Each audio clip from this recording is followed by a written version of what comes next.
के गुरु महागुरु महामहेश्वर और शिव को मैं नमन करता हूँ, नमन स्वीकार हो। इस काल खंड के वृद्ध माता प्रथम श्री सावधान एवं शक्ति स्वरूपा ममता मई देवी नीलमानंद के चरणों में मेरा नमन है, नमन स्वीकार हो।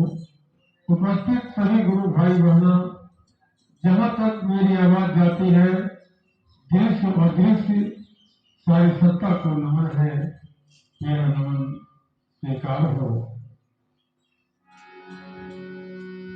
अखंड मंगलाकारं व्याप्तं चराचरं तत्पदं दर्शितं मे तस्मै श्री गुरुवे नमः।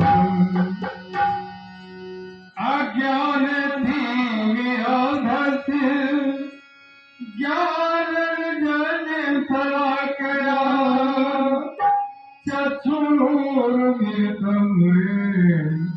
तस्मै श्री गुरुवे नमः।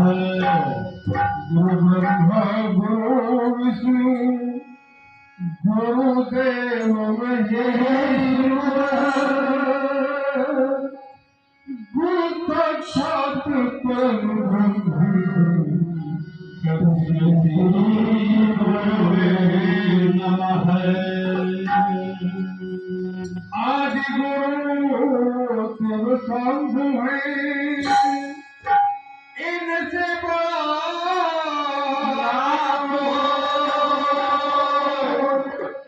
करता करता कर न सके गुरु करे सो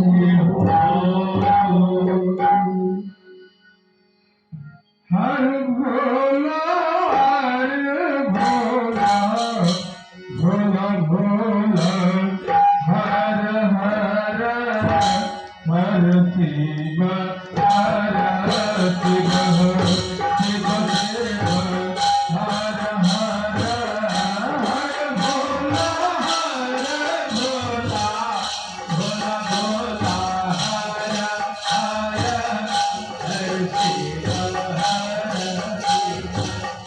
शिव शिव हर हर हर भोला हर भोला भोला भोला हर हर हर शिव हर शिव शिव शिव हर हर हर भोला हर भोला भोला भोला हर हर हर शिव शिव शिव शिव हर